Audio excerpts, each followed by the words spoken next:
नमस्कार। आज गुरु पूर्णिमा है। सुबह सुबह एक दोस्त का व्हाट्सएप पर मैसेज मिला गुरु पूर्णिमा के उपलक्ष्य में। दिल को छू गया। बात नई नहीं कही है, लेकिन जिन शब्दों में जिस तरह से पेश की गई है, मैं आपको वो सुनाता हूं। उन्होंने लिखा था कि जाने अनजाने जिन भी व्यक्तियों और परिस्थितियों से मुझे कुछ भी सीखने का मौका मिला है, उन सब के चरणों में आज गुरु पूर्णिमा के दिन मेरा प्रणाम, मेरी शुभकामनाएं। दोस्तों, बात वही है जो हमें हमेशा से बताई गई है। गुरुर् ब्रह्मा गुरुर् विष्णु गुरुर्देवो महेश्वरा गुरुरेव साक्षात परम ब्रह्म तस्मै गुरु नमः नमः।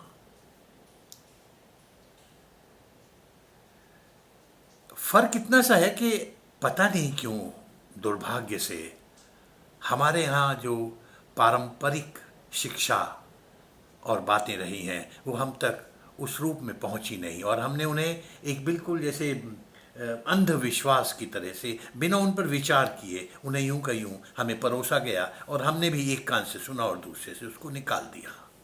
कभी उसकी गहराई में ने हमें टच नहीं किया। ज़्यादातर 99% ये हमारा दुर्भाग्य है। हमारी शिक्षा प्रणाली का, हमारी विरासत जिस तरह से हम लोगों को दी गई है उसका। जैसे आज भी हमारे यहाँ जितने भी अनुष्ठान होते हैं जिनके अंदर मंत्रोच्चारण किया जाता है, जितने यज्ञ हवन और जितने भी अनुष्ठान होते हैं, चाहे वो शादी का है, चाहे उससे पहले का है, जन्म का है, मृत्यु का है, वो सब के सब जैसे मंत्र से पंडित पढ़ते रहता है, और हम लोग ज़्यादातर बस मूढ़ बन के ऐसे उनको सुनते हैं। एक कान में जाता है, दूसरे से निकल जाता है। जाता भी नहीं है, कितना जाता है हम सब जानते हैं।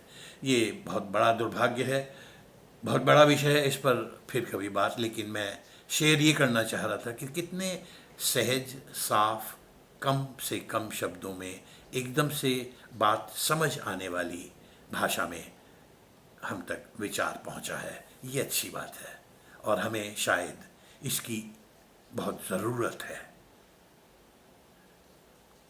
खैर, तो आज गुरु पूर्णिमा के दिन एक और मेरे साथ अच्छा काम हुआ कि एक दोस्त, एक कवि की एक कविता सुबह सुबह पढ़ने को मिली, जिसका ताल्लुक भी गुरु पूर्णिमा से है, और जिसे लिखा है श्री वागीश सारस्वत ने। हम में से बहुत सारे लोग, खासकर बम्बई के लोग, हो सकता है बाहर वाले भी, इस नाम से परिचित हैं, वागीश सारस्वत। कमाल की रचना लिखी है। सीधे से गुरु पूर्णिमा से, गुरु भक्ति से इसका ताल्लुक है, और बड़ी देखिए क्या विडंबना है आज के समाज में, किस तरह से एक कवि क्या देख रहा है और कितना सही उसका दृष्टिकोण है, और क्या किस भाषा में किस तरह से अपने आप को व्यक्त करता है। वो लिखते हैं कि इसका कविता का नाम है एकलव्य का अंगूठा। एकलव्य का अंगूठा। वो कहते हैं कि गलती तुम्हारी नहीं थी एकलव्य, जो काट दिया अंगूठा द्रोणाचार्य के मांगने पर। गलती तुम्हारी नहीं थी एकलव्य, जो काट दिया अंगूठा द्रोणाचार्य के मांगने पर। तुम जानते थे सत्य के हिमायती नहीं हैं द्रोणाचार्य, फिर भी काट दिया अंगूठा गुरु दक्षिणा के नाम पर। तुम जानते थे सत्य के हिमायती नहीं हैं द्रोणाचार्य, फिर भी काट दिया अंगूठा गुरु दक्षिणा के नाम पर। वक्त के साथ शब्दों के अर्थ बदल जाते हैं, मगर द्रोणाचार्य कभी नहीं बदलते। वक्त के साथ शब्दों के अर्थ बदल जाते हैं, मगर द्रोणाचार्य कभी नहीं बदलते। कई चेहरों में हमेशा उपस्थित रहते हैं आसपास, कई चेहरों में हमेशा उपस्थित रहते हैं आसपास। आहिस्ता आहिस्ता निकलते हैं, आहिस्ता आहिस्ता निकलते हैं, अपने हितों की बैसाखियां बनाकर चलते हैं।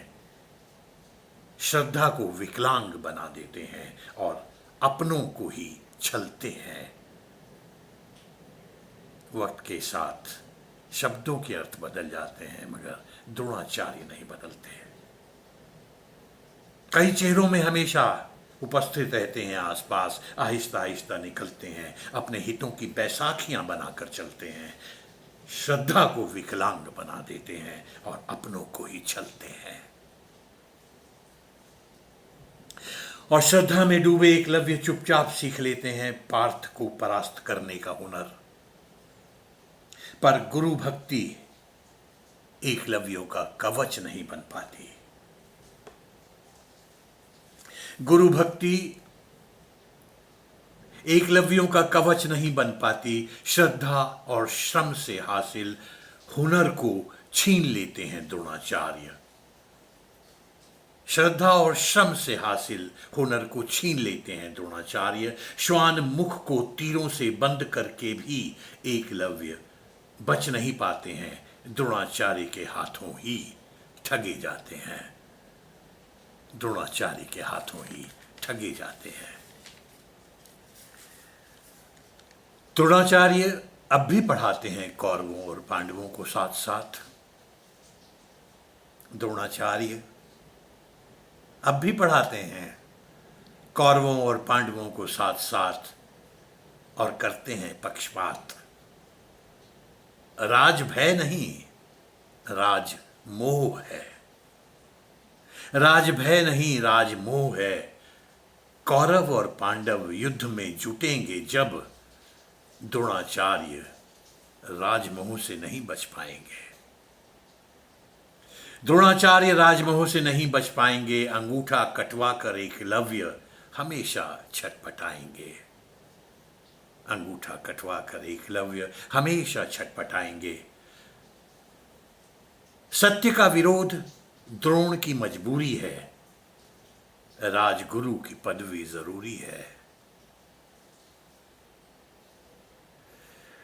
सत्य का विरोध द्रोण की मजबूरी है, राजगुरु की पदवी जरूरी है।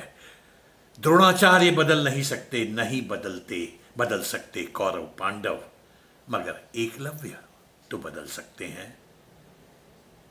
द्रोणाचार्य बदल नहीं सकते, नहीं बदल सकते कौरव पांडव, मगर एकलव्य तो बदल सकते हैं। श्रद्धा के श्राप से मुक्त हो सकते हैं। एकलव्य आज भी सत्य और ज्ञान के, पौरुष और मान के गुरु। एकलव्य आज भी सत्य और ज्ञान के, पौरुष और मान के गुरु, गुरु भक्ति के, निष्ठा के, शक्ति के महज अभिलाषी हैं। एकलव्य आज भी गुरु भक्ति के, निष्ठा के, शक्ति के महज अभिलाषी हैं। वो हासिल करते हैं जो ज्ञान तप और त्याग से उसे छीन लेते हैं द्रोणाचार्य बिल्कुल विराग से। वो हासिल करते हैं जो ज्ञान तप और त्याग से उसे छीन लेते हैं द्रोणाचार्य बिल्कुल विराग से। आज भी द्रोणाचार्य के साथी हैं छल और प्रपंच। आज भी द्रोणाचार्य के साथी हैं छल और प्रपंच। तो श्रद्धा और निष्ठा एकलव्यों की ढाल है। अंगूठा कटे एकलव्य द्रोणाचार्य के लिए चुनौती हैं। अंगूठा कटे एकलव्य द्रोणाचार्यों के लिए चुनौती हैं और द्रोणाचार्य विकसित समाज के लिए पनौती है। द्रोणाचार्य विकसित समाज के लिए पनौती है। द्रोण के द्वेष से समाज मुक्त होना चाहिए। एकलव्यों का अंगूठा अब नहीं कटना चाहिए। अगर कटता रहेगा एकलव्यों का अंगूठा तो शिक्षा का लहलहाता पेड़ ठूंठ बन जाएगा। अगर कटता रहेगा एकलव्यों का अंगूठा तो शिक्षा का लहलहाता पेड़ ठूंठ बन जाएगा। द्रोणाचार्यों की वजह से गुरु शब्द दुनिया का सबसे बड़ा झूठ बन जाएगा। द्रोणाचार्यों की वजह से गुरु शब्द दुनिया का सबसे बड़ा झूठ बन जाएगा। धन्यवाद। सब लोगों को एक बार फिर गुरु पूर्णिमा की बहुत बहुत बधाई और शुभकामनाएं। नमस्कार।